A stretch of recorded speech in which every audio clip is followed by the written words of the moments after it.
Open the safe and $1 million plus a full scholarship will be yours, the billionaire joked. But the poor girl surprised him. Before we continue, please comment on which city you are watching from. The 42nd floor of the Meridian Tower was filled with tension as Julian Thorne fixed his gaze on the solid steel door of his private vault. Before we continue, please tell us what city you're from. It's important for us to know how far our stories reach. For 3 hours, his team of the most expensive security specialists in the world had attempted every possible solution: complex algorithms, thermal scans, even direct contact with Titan vaults.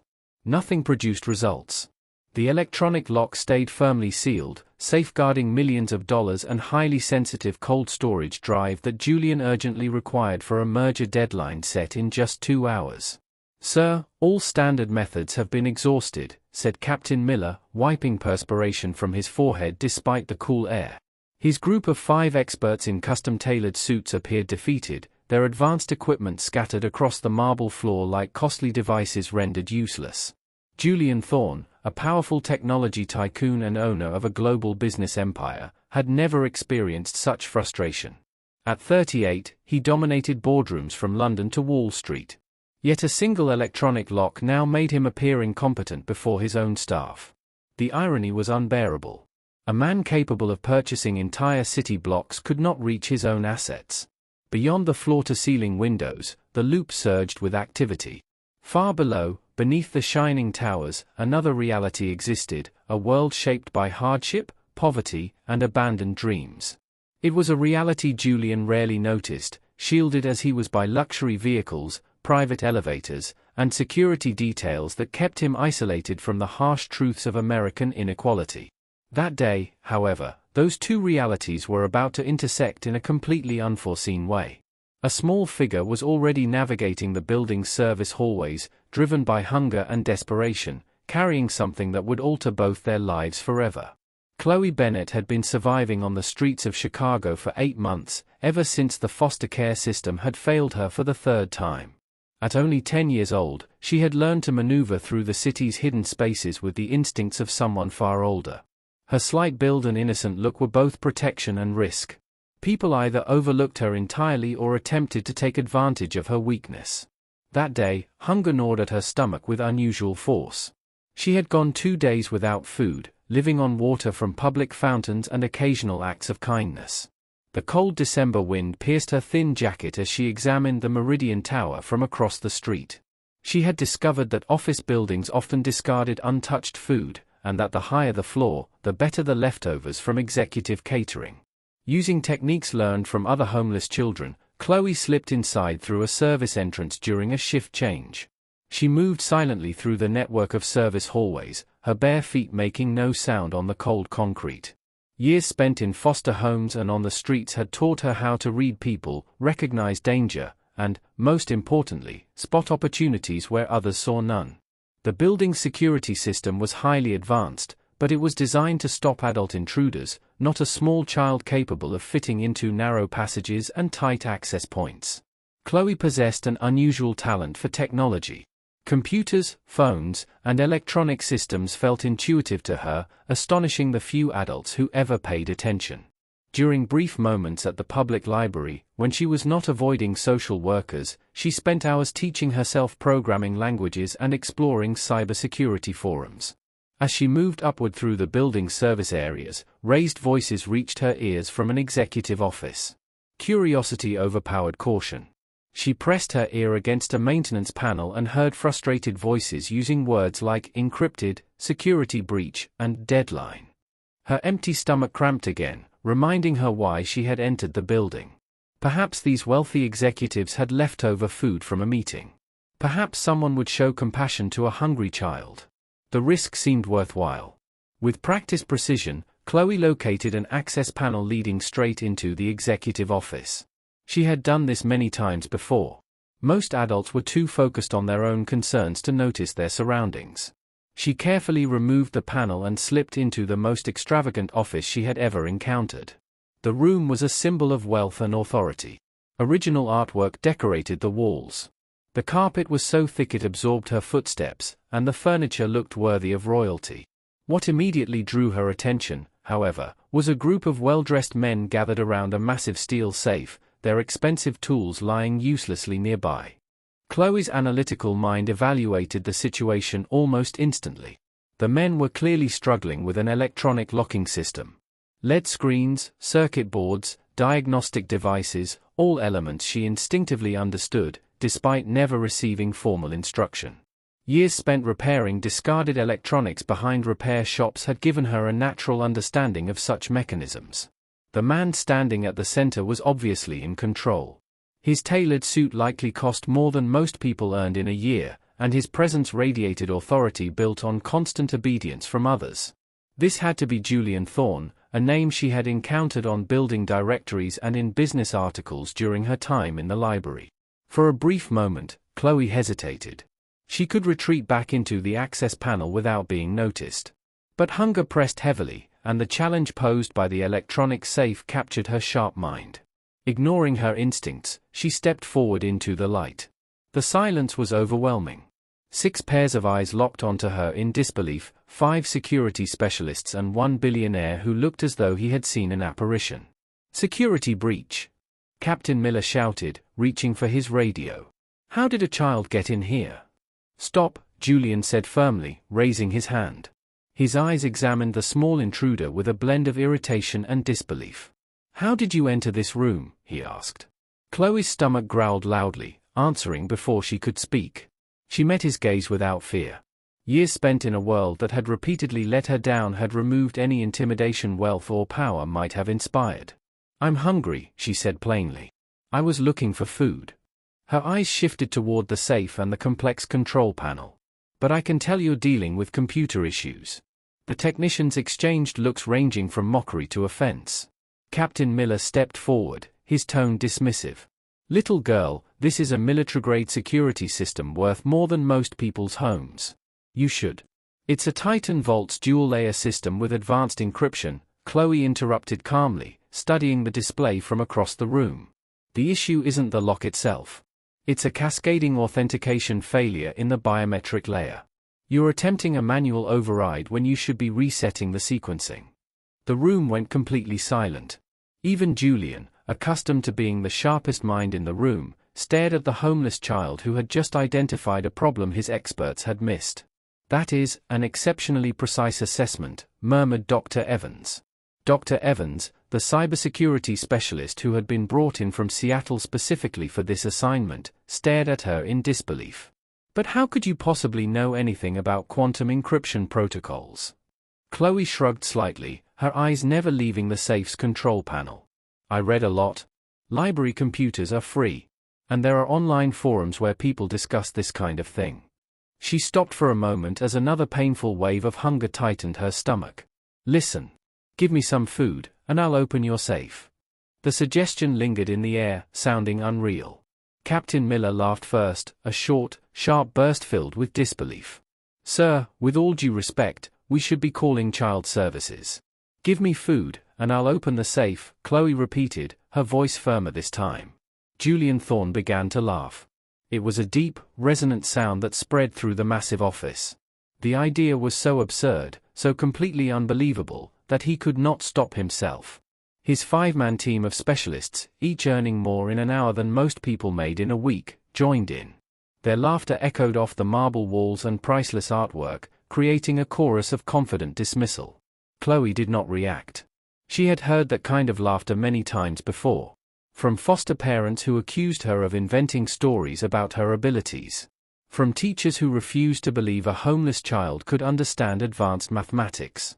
From social workers who saw only another broken child instead of recognizing an exceptional mind. When the laughter finally faded, Julian wiped moisture from his eyes. The pressure of the morning, combined with the sheer absurdity of the moment, had pushed him close to hysteria.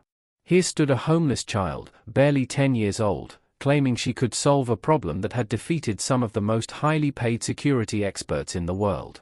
"All right, little genius," he said, amusement still coloring his voice. "If you can open that safe, if you can do what these 5 men with their degrees and expensive equipment cannot, I'll give you $1 million plus a full scholarship."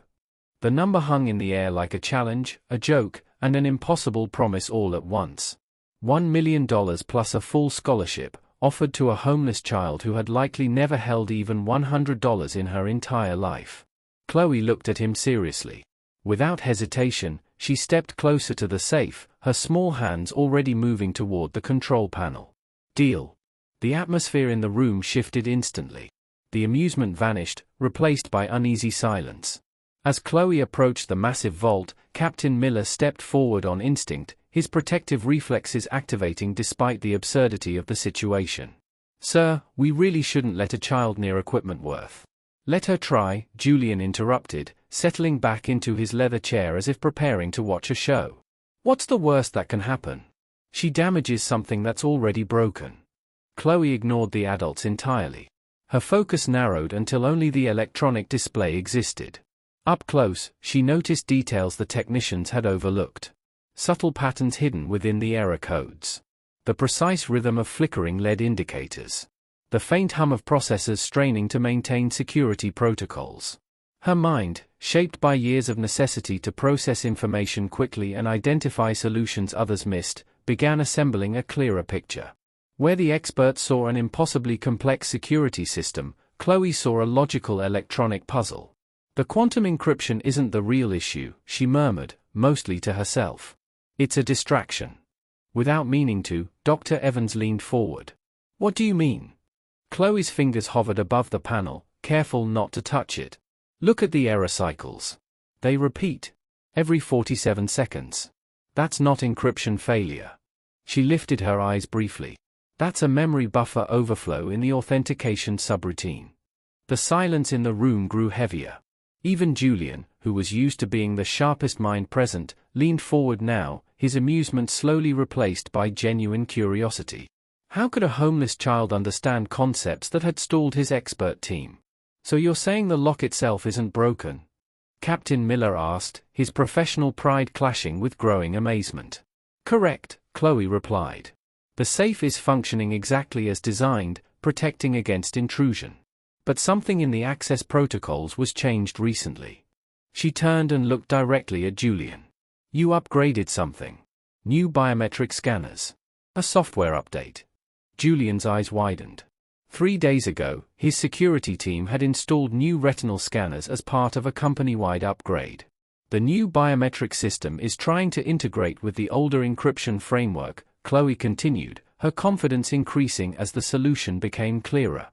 "But they operate on different timing models. The new system sends authentication requests faster than the old one can process them." She paused, then finished calmly. "So the older system locks everything down, interpreting it as a brute force attack." The room was completely silent, broken only by the soft hum of air conditioning and the distant traffic far below in the loop. Dr. Evans had gone pale. Captain Miller stared at Chloe as if she had spoken a foreign language that somehow made perfect sense. "That's," Dr. Evans whispered. "That's actually brilliant. And completely correct." Chloe nodded, already moving on mentally. "So you don't need to break the encryption or override the lock. You just need to synchronize both systems." She paused again, studying the display more carefully.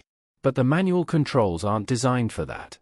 "You'd need root-level access," Captain Miller said heavily. "Administrative permissions we don't have. The manufacturer's access codes expired last month." "You don't need access codes," Chloe interrupted. She began circling the safe, examining it from different angles. Her small size allowed her to notice details the adults missed: cable connections near the floor, airflow patterns, tiny indicator lights barely visible from standing height. "You need to think like the system," she said quietly. "What would make it reset its own timing framework?" She crouched beside a small panel near the base of the safe. "Emergency protocols," she murmured. "Every system has them.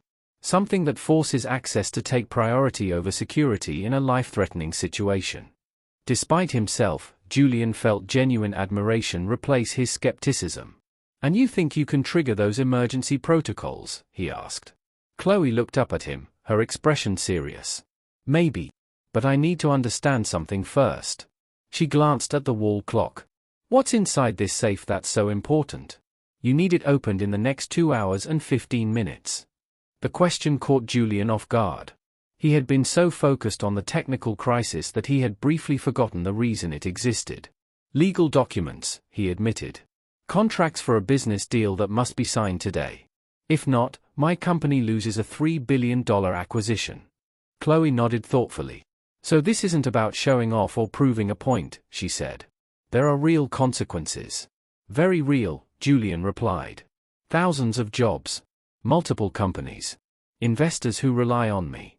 His voice carried the weight of responsibility. That's why I hired the best security expert money could buy. Chloe slowly scanned the room, the expensive equipment, the highly credentialed specialists, the lavish office whose furnishings cost more than most people earned in an entire lifetime. Then she lowered her gaze to her own torn clothes, her bare feet, and her hollow stomach that had not had food for 2 days. The best money can buy, she repeated quietly. Then she straightened, resolve settling in. But sometimes the best solutions don't come from money. She stood up fully. The decision was made. Okay. I'm going to try something, Chloe said calmly. But I need everyone to step back and let me work. No questions. No suggestions. No interruptions. These systems are designed to interpret multiple user inputs as security threats. The adults exchanged uneasy looks. Allowing a homeless child to potentially damage equipment worth millions went against every instinct they had. But they had no alternatives left, and something about Chloe's calm confidence was starting to convince them that she truly understood what she was doing. If you break anything, Captain Miller began. Then you'll be exactly where you are now, Chloe finished evenly. Locked out of your own safe with a deadline you can't meet. The only difference is you'll have someone to blame who can't afford to repay you. Julian Thorne raised his hand, silencing the room. Let her do it. Chloe approached the safe with the deliberate precision of someone who had learned to solve problems through observation rather than formal instruction. The adults stepped back as requested, forming a loose semicircle around her like spectators at a performance they did not fully understand but could not look away from. Her small hands moved over the control panel with surprising assurance, not touching anything yet, only studying the layout with the focus of a chess player planning several moves ahead. The LED display continued its steady cycling of error codes, each repetition a reminder of the costly failure surrounding her. The emergency protocols I mentioned, Chloe said quietly, her voice barely audible over the electronic hum of the safe. They aren't documented in user manuals. Manufacturers build them in for liability reasons, but they never advertise them because that would weaken security. Dr. Evans found himself leaning forward despite his professional skepticism. How could you possibly know about undocumented features? Chloe's lips curved into the faintest smile, the first sign of emotion she had shown since entering the room. When you're homeless, she said softly, you learn to find hidden things. Food behind restaurants. Warm places to sleep. Electrical outlets that aren't meant to be accessible. She paused briefly. Electronic systems are just another environment to navigate. She began to work, her movements slow, deliberate, and precise. Instead of attacking the main control panel that had defeated the experts, she focused on components that appeared unrelated, the ventilation sensors, the battery backup indicators, the temperature monitoring system. What are you doing? Captain Miller asked despite himself, professional curiosity overpowering his instruction to remain silent. Creating a controlled emergency, Chloe replied without looking up. The safe's programming uses hierarchical priorities. Security is priority 1. But system preservation is priority 0, the core directive that overrides everything else. Her fingers located a small auxiliary panel the technicians had dismissed as insignificant. With careful precision, she adjusted settings controlling the safe's internal environment. Temperature readings began to fluctuate. Humidity sensors registered abnormal data. Internal diagnostics detected what appeared to be environmental threats to sensitive electronic components. You're making it think it's in danger, Julian said quietly, his business instincts recognizing the elegance of the approach. But won't that trigger additional lockdowns? Only if the threat appears external, Chloe explained, her focus unbroken. If the system believes the danger is internal failure, emergency protocols prioritize data preservation over security enforcement. The safe would rather risk unauthorized access than lose the data it's designed to protect. The logic was brilliant in its simplicity. Instead of forcing the safe open, Chloe was persuading it to lower its defenses voluntarily, speaking to the system in its own language and exploiting assumptions its designers never imagined a 10-year-old could understand. Warning lights began flashing on the main display. New error messages appeared, not the repetitive authentication failures the experts had battled, but urgent alerts related to environmental instability and system integrity. Internal processes shifted into emergency mode, activating diagnostic routines that had not run since installation. "This is either genius or total disaster," Captain Miller whispered to Dr. Evans. "Both," Dr. Evans replied, his voice filled with awe and fear. "If she's right, we're about to witness the most unconventional safe opening ever attempted. If she's wrong." Chloe's hands moved faster now, making minute adjustments across multiple systems at once. She was orchestrating a controlled symphony of chaos. Each element carefully calculated to push the safe's programming toward a tipping point where security protocols would yield to preservation instincts. Temperature levels spiked. Humidity alarms screamed warnings. Power consumption indicators showed dangerous fluctuations suggesting imminent hardware failure. To the safe's artificial intelligence, catastrophic system collapse appeared imminent, a failure that could destroy not only the locking mechanisms, but also the invaluable data stored inside. "Now comes the critical moment," Chloe murmured, her hands hovering over a sequence of controls. "I need the system to believe the only way to preserve data integrity is to unlock and allow manual extraction before total failure." She began entering a complex sequence of commands, not through the main control panel, but via the environmental management interface. Each input was deliberate, building toward an outcome that existed only inside her remarkable mind. The safe's behavior changed. The rhythmic error cycles became erratic. Warning alarms, silent for 3 hours of expert attempts, suddenly activated. Emergency lighting illuminated the interior of the vault, visible through the small window in the door. "Emergency data preservation mode," Chloe said with quiet satisfaction. "The system is now prioritizing content protection over access restriction." But even as she spoke, new complications emerged. The safe's programming was more sophisticated than she had initially assumed. Emergency protocols activated, but triggered additional security layers she had not anticipated. Backup systems powered on. Redundant locks engaged. The system appeared to be preparing for a full shutdown rather than an emergency release. "It's resisting," Chloe realized, uncertainty flickering across her face for the first time. There are multiple programming layers conflicting with each other. Sweat formed on her forehead despite the cool air. She had committed to a path that was becoming far more complex than expected. The adults watching sensed the shift, the first signs of doubt breaking through her earlier confidence. Julian checked his watch. 53 minutes remained before the deadline. His entire business empire balanced on a single moment, dependent on a homeless child who might have overestimated her abilities. The irony was impossible to ignore. He controlled resources capable of influencing global markets. Yet now, his future rested in the hands of someone society had completely abandoned. "Can you still do this?" Julian asked quietly, concern replacing pressure. Chloe looked up at him. Her young face reflected a maturity shaped by survival in a world that constantly underestimated her. "I don't know," she admitted honestly. "This is more complex than anything I've ever tried," Chloe admitted, but she turned back to the control panel. "And I've never had anything worth $1 million plus a full scholarship depending on me either."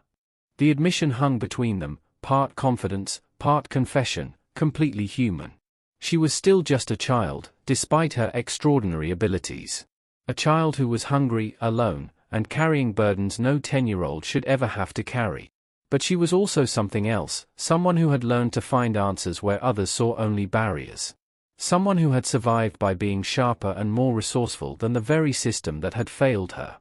And now, for the first time in her short, difficult life, her unusual gift might actually be rewarded instead of dismissed. The safe's electronics were now in full emergency mode, unleashing a chaotic mix of warning tones and flashing lights that transformed Julian's elegant office into something resembling a crisis command center. Chloe stood in front of the frantic display, her small frame dwarfed by the towering vault, yet her mind operating at a level that stunned even the seasoned professionals watching her. "The problem is architectural," she announced, her voice cutting through the electronic noise. The safe's designers anticipated that someone might try to trigger emergency protocols, so they built in conflict resolution systems. When emergency preservation mode activates, she continued, it also triggers enhanced security measures as a counter-response. Dr. Evans stepped closer, his earlier doubt completely replaced by professional fascination. So the system is basically fighting itself. Exactly, Chloe said. Think of it like two parts of your brain giving you opposite instructions at the same time. Her explanation was simple enough for everyone to follow, even though the underlying concepts were highly technical. The security subsystem is yelling, lock everything down. The preservation subsystem is yelling, protect the data at all costs. The safe is stuck because its directives contradict each other. Captain Miller glanced at his expensive diagnostic equipment scattered across the marble floor, equipment that had failed to identify this fundamental design flaw. So what do we do? He asked. How do we stop the conflict? Chloe's eyes stayed on the display, her mind racing through possibilities. Years on the street had taught her that when two powerful forces clash, the solution is not always choosing one side, sometimes it's finding a third path that satisfies both. We don't stop the conflict, she said slowly, a new idea forming. We escalate it. The adults exchanged uneasy looks. Julian's deadline was approaching fast, and the suggestion to make things worse rather than better sounded counterintuitive at best, dangerous at worst. Explain, Julian ordered, his voice carrying the authority of someone used to making billion-dollar decisions with incomplete information. Chloe's hands moved to a different section of the control interface, one none of the technicians had paid attention to during hours of failed attempts. Every conflict resolution system has a breaking point, she said. A level of contradiction that forces it to reset to factory defaults rather than keep operating in an inconsistent state. She began entering commands that looked like they were designed to worsen the safe's condition instead of stabilizing it. Environmental readings became even more erratic.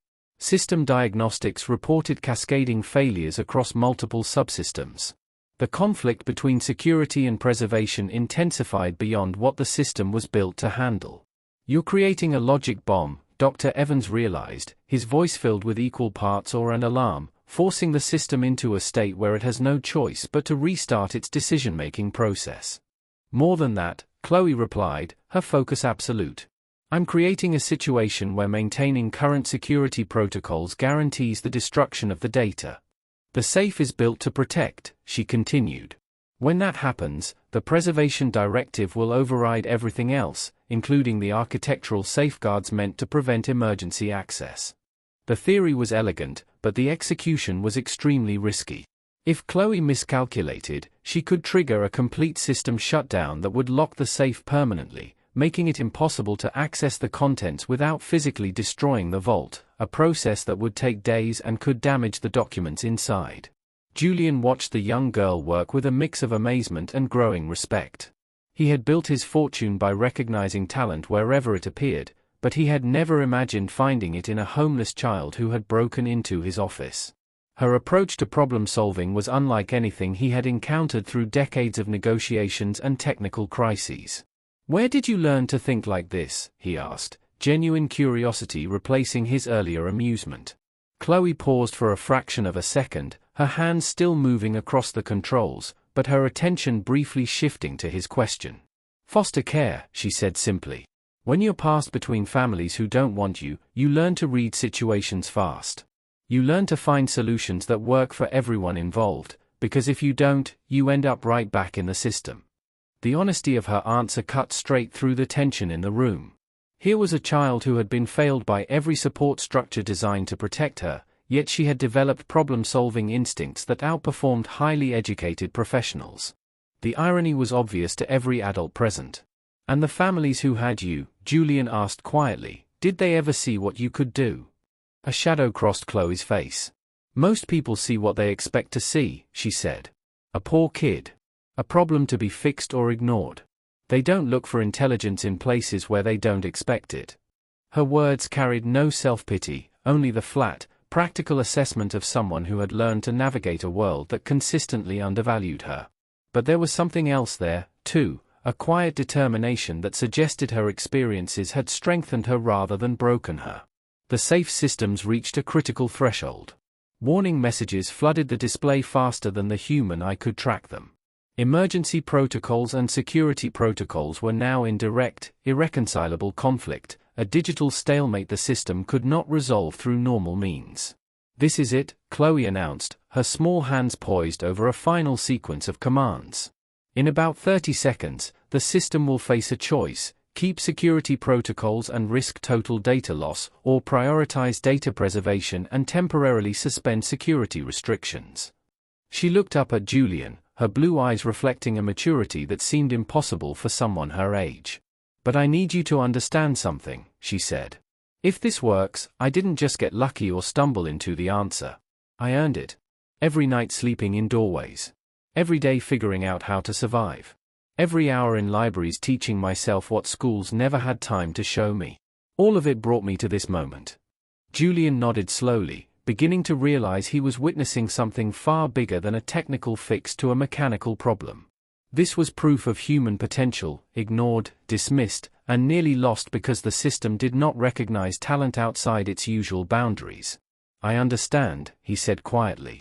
"And I want you to know that no matter what happens in the next few minutes, you've already proven something important today." Chloe smiled, the first genuine happiness she had shown since entering the office. Then she turned back to the control panel and executed the final command sequence that would decide whether her theory was brilliant insight or catastrophic error. The safe's displays went dark. Every warning light, every diagnostic indicator, every electronic sound, all of it stopped at once. For a moment that felt endless, the massive vault sat in total silence, its fate hanging on programming logic no human had ever tested under conditions like these. Then, with a soft electronic chime that sounded almost melodic in the sudden stillness, the massive door of the safe disengaged. The quiet click of the vault opening echoed through the office like a gunshot in the complete silence that followed. For several heartbeats, no one moved. The adults stared at the slightly open door as if it might be an illusion, while Chloe stood perfectly still, her small chest rising and falling with the controlled breathing of someone who had just achieved the impossible. Then reality surged back into the room with explosive force. "Holy shit," Captain Miller whispered, completely forgetting his professional restraint. "She actually did it. A 10-year-old just solved a problem that 5 experts couldn't crack in 3 hours." Dr. Evans was already moving toward the safe, his analytical mind demanding confirmation of what his eyes had just observed. "The door is fully unlocked. All security protocols have been suspended. The system has entered full preservation mode, granting unrestricted access to prevent possible data loss." Julian Thorne remained seated, his dark eyes fixed on Chloe with an expression that had progressed from amusement through doubt to something close to awe. Then, with a soft electronic tone that sounded almost musical in the sudden quiet, the massive door of the safe unlocked. The muted click of the safe door opening echoed through the office like a gunshot in the complete silence that followed. For several heartbeats, nobody moved. The adults stared at the slightly ajar door as if it might be an illusion, while Chloe stood completely motionless, her small chest rising and falling with the steady breathing of someone who had just accomplished the impossible. Then reality crashed back into the room with explosive force. "Holy shit," Captain Miller whispered, completely abandoning his professional composure. "She actually did it. A 10-year-old just solved a problem that 5 experts couldn't crack in 3 hours." Dr. Evans was already moving toward the safe, his analytical mind demanding confirmation of what his eyes had just witnessed. "The door is completely unlocked. All security protocols have been suspended. The system has entered full preservation mode, granting unrestricted access to prevent possible data loss." Julian Thorne remained seated, his dark eyes fixed on Chloe with an expression that had shifted from amusement through skepticism to something approaching awe. The child stood before his opened vault like David before Goliath's fallen form. Small, improbable, victorious against impossible odds. "The documents," Julian said quietly, his voice carrying the weight of a $3 billion transaction. "Are they intact?" One of the technicians carefully pulled the safe door fully open, revealing the immaculate interior with its organized shelves of legal files, contracts, and sensitive business documents. "Everything appears undamaged," the technician reported. "The preservation protocols functioned exactly as intended." Julian stood slowly, his movements deliberate as he processed the magnitude of what had just occurred. A homeless child had not only saved his business deal, but had demonstrated a level of technical understanding that challenged everything he thought he knew about intelligence, education, and human potential. $1 million plus a full scholarship, he said. The words hung in the air like a promise that everyone had forgotten was real until this moment. Chloe turned to face him, her expression serious despite her youth. "You were joking when you said that." "I was," Julian admitted. "But I'm not joking now." The room fell silent again as the implications sank in. $1 million plus a full scholarship was more money than most people could comprehend, let alone a homeless child who had been surviving on scraps and sleeping in doorways. It was enough money to transform not only Chloe's life, but the lives of thousands of others. But Chloe did not react with excitement or disbelief.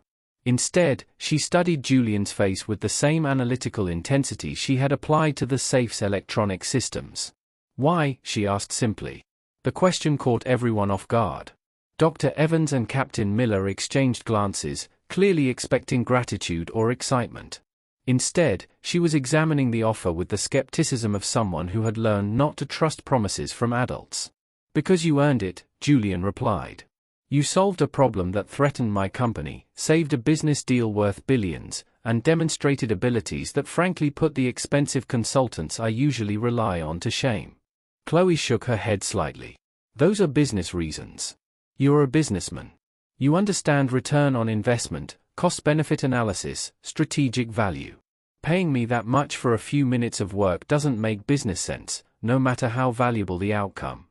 Her insight was uncomfortably accurate. Julian had become successful by making calculated decisions based on clear strategic thinking, not emotional gestures or impulsive generosity. The child's ability to see through his motives to the underlying logic was as impressive as her technical skills. "You're right," he acknowledged. "So let me give you a different answer. I'm offering you this money because I see potential that has been wasted by every system designed to nurture it. You're brilliant, resourceful, and capable of things people twice your age with expensive educations couldn't accomplish.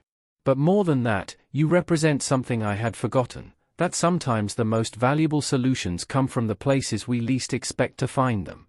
Julian moved closer to the window, gazing down at the Loop, the streets where Chloe had been surviving just hours earlier. "I built my fortune by identifying undervalued assets and investing in their potential. You're the most undervalued asset I've ever encountered." Chloe followed his gaze to the window, looking down at the world she knew intimately. A world of cold doorways, empty stomachs, and people who looked through her as if she did not exist. "And what do you expect in return?" she asked, her voice carrying the weariness of someone who had learned that every offer came with strings attached. "Nothing," Julian said, surprising himself with the honesty of his answer. "This isn't an investment with expected returns. It's recognition of value that already exists but has been ignored." The other adults in the room listened with growing amazement. They were witnessing something unprecedented. Not just a business transaction, but a moment of recognition between two minds that operated on levels most people never reached. "I don't think you understand what you're offering," Chloe said quietly. $1 million plus a full scholarship isn't just money. It's power, influence, the ability to change systems instead of just surviving them. Are you really prepared to give that to a homeless kid? The question revealed depths of understanding that went far beyond her years. She was not thinking only about personal benefit. She was considering the broader implications of sudden, enormous wealth. She understood that money wasn't just purchasing power, but social influence, political leverage, and the ability to reshape the very systems that had failed her. Julian studied her carefully. In the space of a few hours, this remarkable child had challenged every assumption he held about intelligence, potential, and social value. "Maybe that's exactly what the world needs," he said thoughtfully. "Someone who understands systems from the bottom up, who has experienced firsthand what happens when those systems fail people, someone who has the intelligence to design better solutions, and now the resources to implement them." Chloe was quiet for a long moment, her young mind processing implications that reached far beyond her personal circumstances. "If I accept this, I won't just be helping myself. I'll be responsible for using this opportunity to help other people like me. Kids who are forgotten, ignored, written off by systems that don't see their potential." "I would expect nothing less," Julian replied. The conversation had evolved into something neither of them had anticipated. What had begun as a gesture about payment for services rendered was becoming a dialogue about social responsibility, systemic change, and the obligation that comes with unexpected opportunity. Chloe looked around the luxurious office, taking in the artwork that cost more than most people earned in a lifetime, the furniture that represented casual wealth beyond her previous imagination, the view of a city that contained both unprecedented luxury and devastating poverty. "I'll need help," she said finally. "I know how to survive and apparently I know how to solve technical problems, but I don't know how to manage the kind of resources you're talking about." "That can be arranged," Julian assured her. "Financial advisors, legal counsel, educational opportunities, whatever you need to transform potential into lasting impact." "And you'll expect nothing in return?" she asked. "No control over how I use the money. No influence over the decisions I make." Julian smiled, recognizing in her questions the same strategic thinking that had made him successful in business. "I'll expect you to use your gifts wisely. Beyond that, the choices are yours to make." Chloe walked slowly toward the open safe, her bare feet silent on the plush carpet as she approached the vault that had just changed the trajectory of her life. The adults watched her with a mixture of fascination and respect, recognizing that they were witnessing something historic. "Before I give you my answer," Chloe said, her small hand resting on the steel door, "I need you to understand what your offer really means, not just to me, but to everyone like me." She turned back to face the room, her blue eyes moving from person to person as she spoke. "There are thousands of kids living on the streets right now. Kids with gifts that nobody recognizes because they're too busy surviving to demonstrate them in ways that matter to the people with power. Kids who could solve problems you haven't even thought of yet if they just had the chance." Dr. Evans found himself leaning forward, captivated by the depth of her perspective.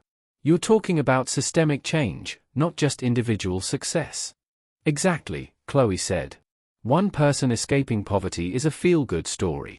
One person using their escape to create pathways for others, that's revolution." Her voice carried conviction that seemed impossible for someone her age.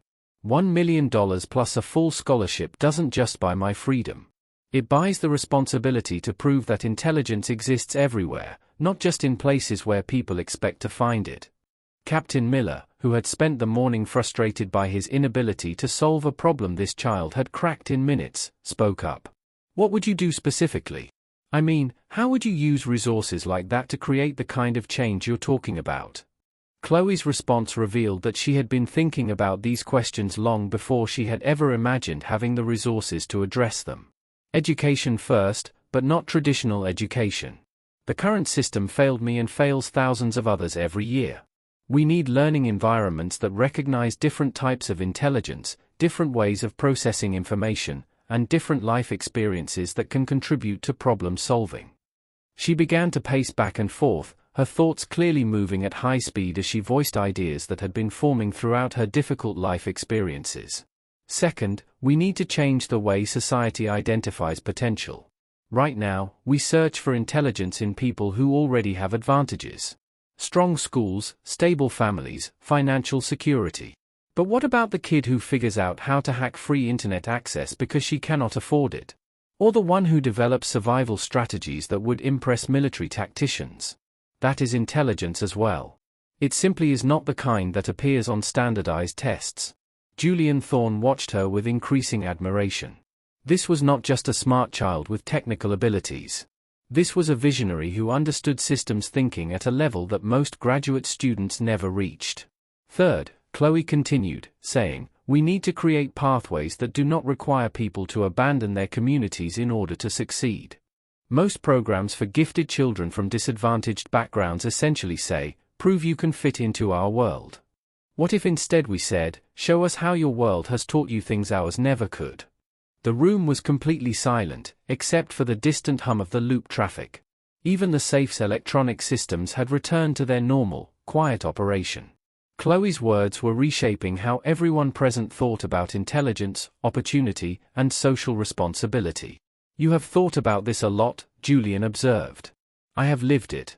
Every day on the streets is a masterclass in resource optimization, risk assessment, and creative problem solving.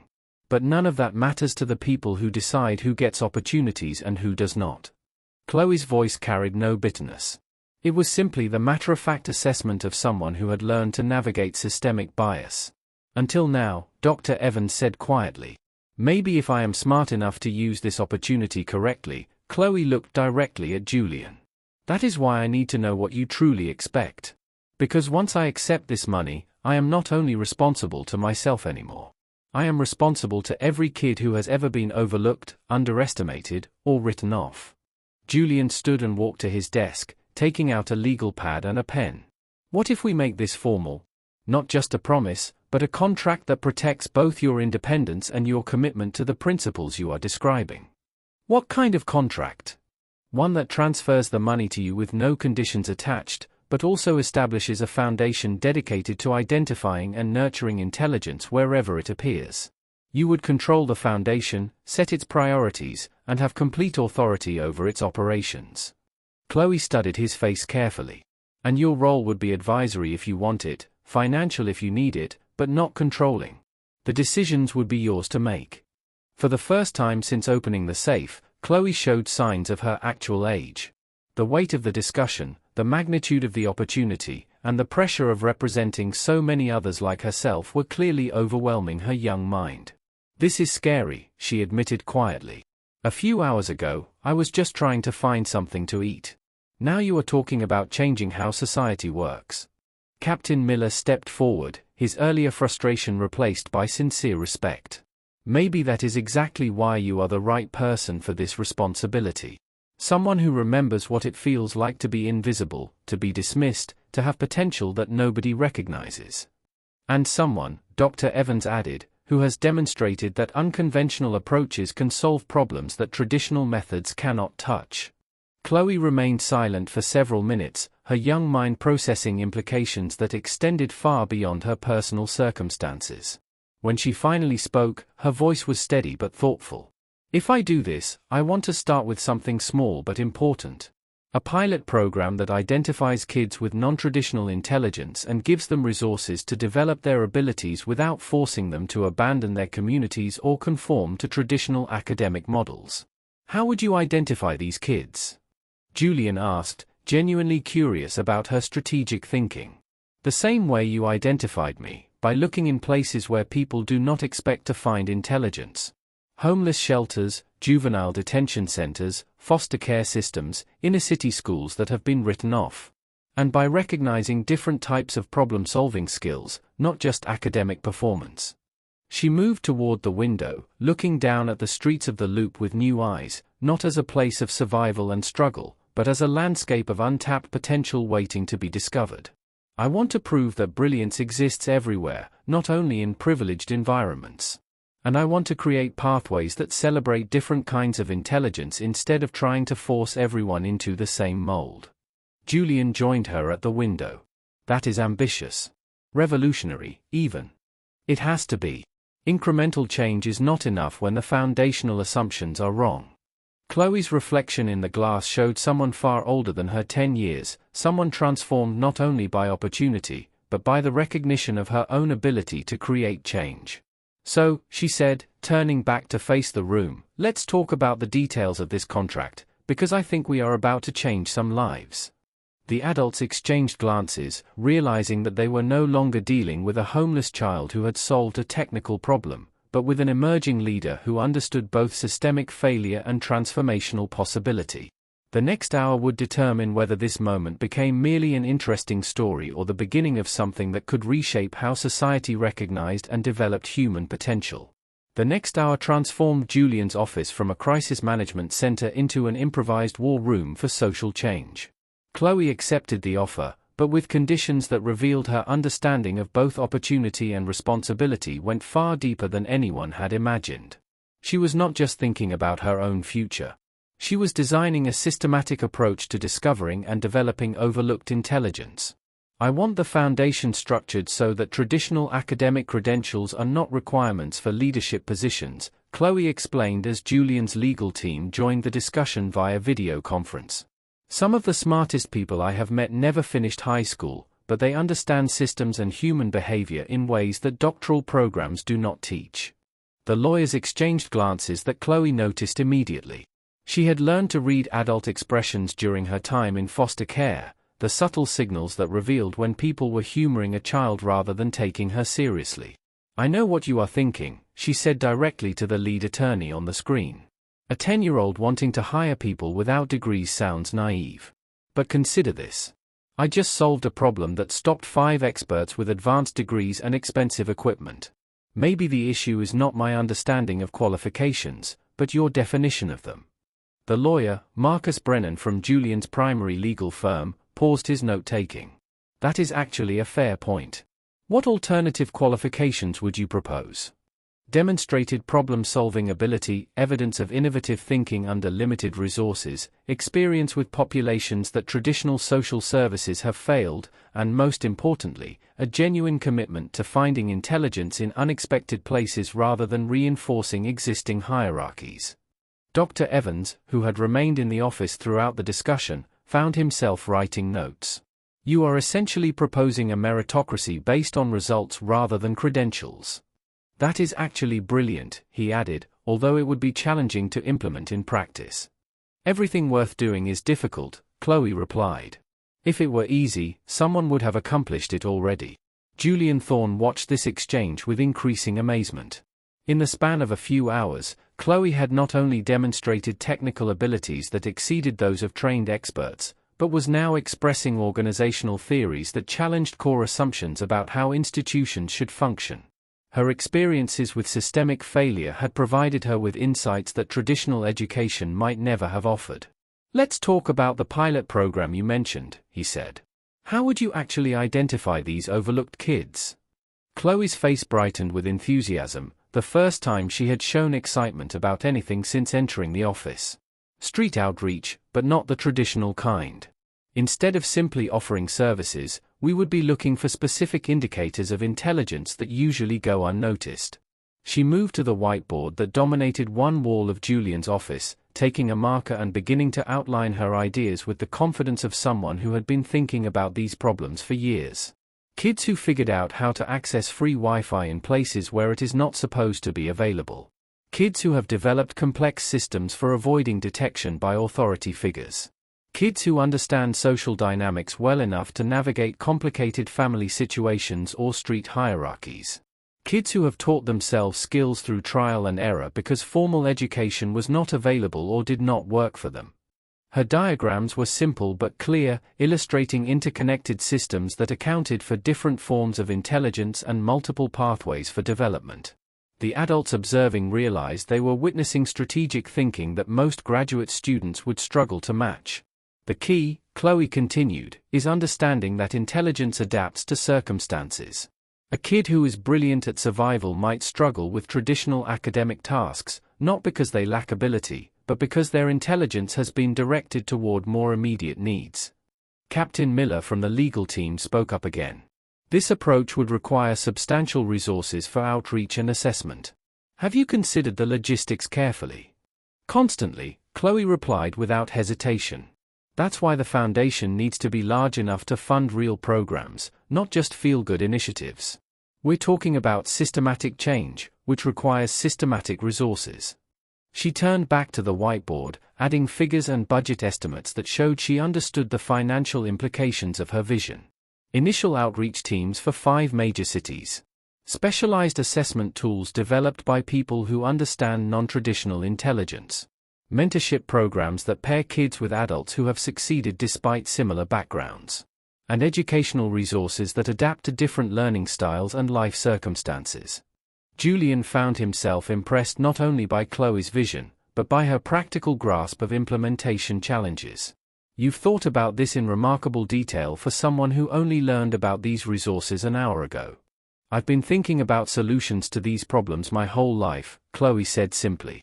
"I just never had the resources to implement them before." Dr. Evans looked up from his notes. "What about resistance?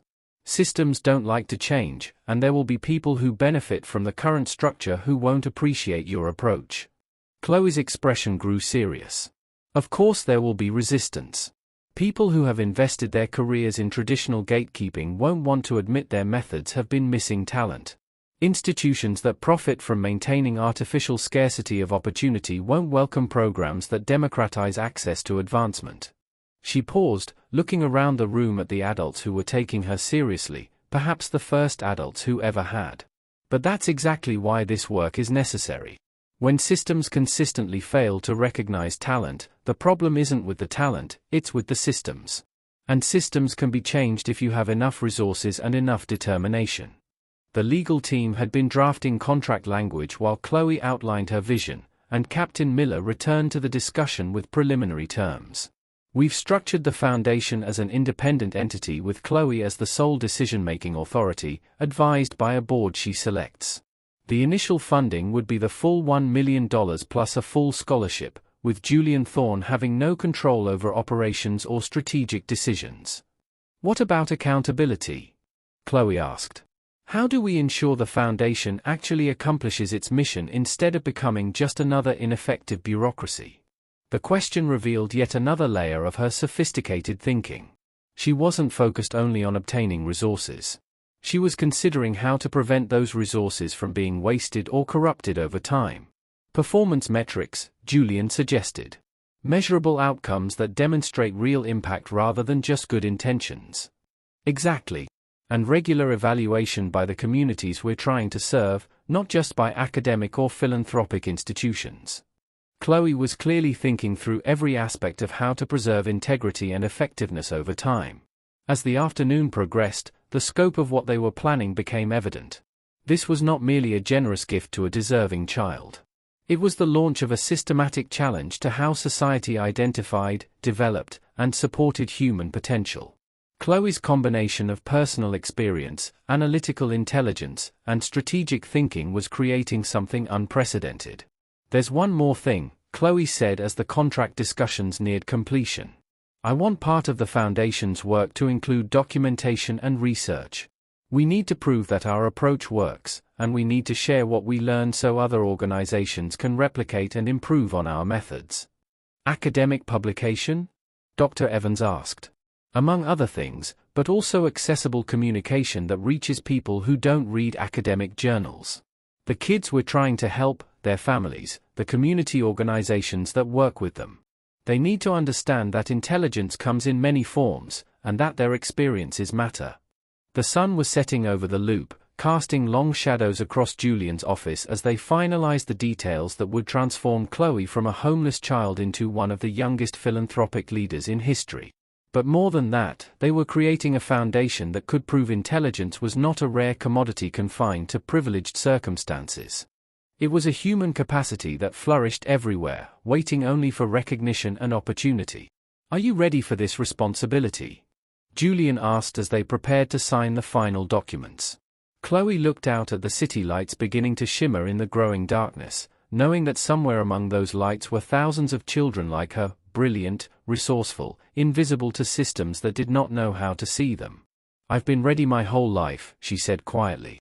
I just didn't know it until today.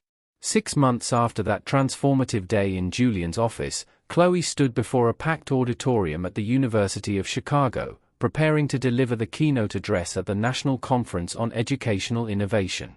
The irony was not lost on her. A year earlier, she had been sleeping in doorways and searching for food. Now, she was addressing some of the most influential educators and policymakers in the country. But this moment represented more than personal transformation. The Chloe Foundation had already identified and supported 847 children with exceptional abilities in non-traditional circumstances. The pilot program had exceeded every projection, uncovering mathematical prodigies in juvenile detention centers, engineering geniuses in homeless shelters, and strategic thinkers in foster care systems across 5 major cities. Ladies and gentlemen, Chloe began, her voice carrying the confidence of someone who had learned to command attention through substance rather than credentials. I want to tell you about Elena Morales, who created a water purification system using materials she found in a junkyard because her family could not afford clean drinking water. About Daniel Wu, who built an application that helps homeless people find safe places to sleep and available support services, because he spent 3 years living on the streets after aging out of foster care. About Nadia Brooks, who designed a more efficient food distribution system for her local food bank because she understood hunger in ways textbooks never explain. The audience sat in complete silence, fully absorbed by stories that challenged everything they believed about where intelligence comes from and how it shows itself. These young people were not discovered through traditional academic screening or standardized testing. They were found because we looked in places where others saw only problems, and we recognized solutions where others saw only obstacles. In the front row, Julian Thorne watched with pride as the former homeless child he had once met in his office now held the attention of some of the most educated people in the United States. The foundation had become everything they had imagined, and even more. A systematic challenge to institutional bias that was producing clear, measurable results. But tonight, I want to ask a more fundamental question, Chloe continued. What happens when society repeatedly fails to recognize intelligence simply because it appears in unexpected forms or inconvenient circumstances? She advanced to a slide showing statistics that had shocked even her. The number of children with extraordinary abilities who never received the chance to develop them. The connection between economic conditions and access to education. The structural barriers that prevent unconventional intelligence from being acknowledged. We lose innovations that could solve our greatest challenges. We waste human potential on a scale that should be treated as a national emergency. We continue to support systems that confuse privilege with ability and conformity with intelligence. The audience shifted uncomfortably.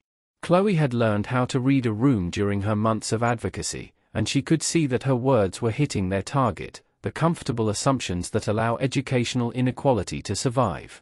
The Chloe Foundation has proven that intelligence exists everywhere, not only in places where we expect to find it. Our young innovators have developed solutions to problems that traditional institutions have struggled with for decades, precisely because their life experiences gave them perspectives that conventional education never could. She paused, allowing the meaning of her words to settle before presenting the challenge she came to deliver. So here is my question for all of you.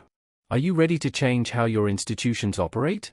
Are you prepared to search for intelligence in places where it has been invisible?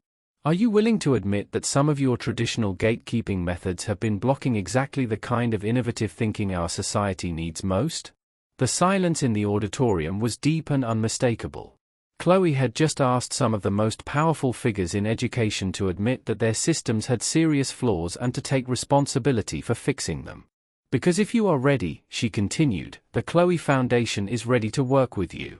We will help you identify overlooked talent in your communities.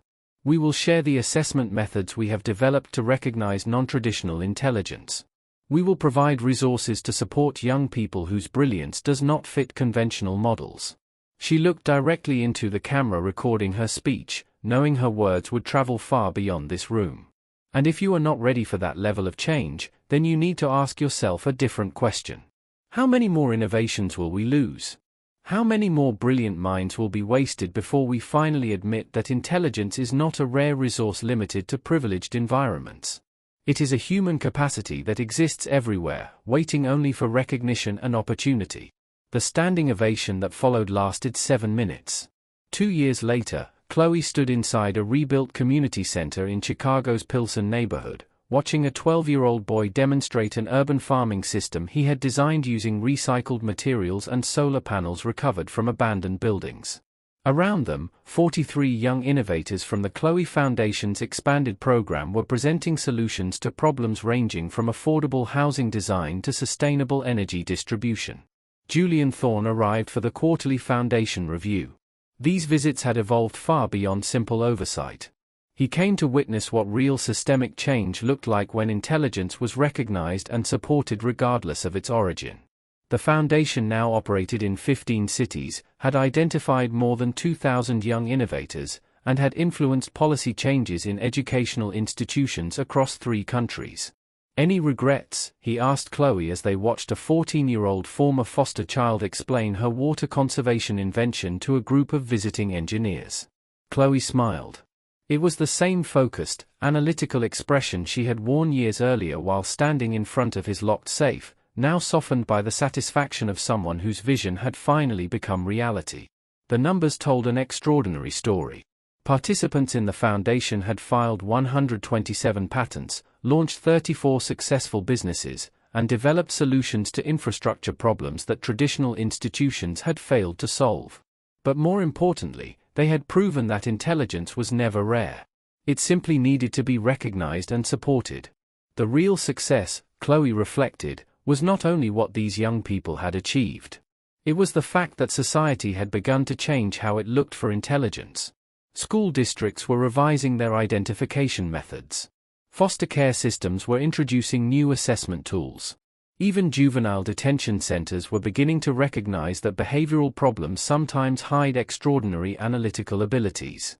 As the afternoon demonstration came to an end, Chloe addressed the gathered crowd of young innovators, community leaders, and visiting officials. 2 years ago, most of you were invisible to systems designed to identify and develop talent. Today, you are proving that brilliance exists everywhere. It simply needed to be seen and supported. She paused, looking around the room at faces that reflected every background and circumstance found in the United States. You have shown the world that intelligence is not about where you come from or what advantages you were given. It is about how you think, how you solve problems, and how you use your abilities to make life better for others. The Chloe Foundation had become more than a philanthropic organization. It had become proof that social transformation is possible when we change our basic assumptions about human potential. Intelligence, it turned out, had always been everywhere. Society had simply learned how to see it. Chloe Bennett changed the world because one person saw potential where others saw only poverty. Right now, in your own community, there is another Chloe. A brilliant child whose intelligence is invisible to the systems meant to find it. A young mind capable of solving problems you have not even imagined, if someone would simply give them a chance. The question is not whether these children exist.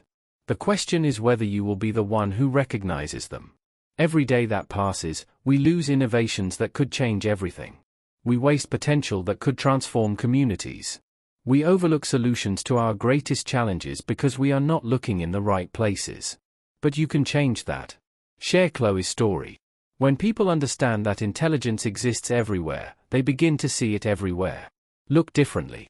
The next time you meet a young person growing up in difficult conditions, ask yourself this question: what skills have they developed that no textbook ever teaches?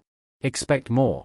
Encourage your local schools and community programs to recognize different kinds of brilliance, not only traditional academic achievement. Because somewhere in your city tonight, there is a child with the ability to unlock solutions our society urgently needs. They are waiting for someone to notice them, someone to trust them, someone like you. Do not let the next Chloe Bennett remain unseen. Share this story right now. Thank you for staying with us until the end of this story. Subscribe to the channel and turn on notifications so you don't miss new stories about people who change the world not with loud words, but with real actions. Leave a like if you believe that dignity and honesty always prevail, even when it feels like the whole world is against you. And before you go, watch the story we've left for you on the screen. It's also about strength, choice, and how one person can change the lives of many. We're sure it will make you think and maybe see the world a little differently.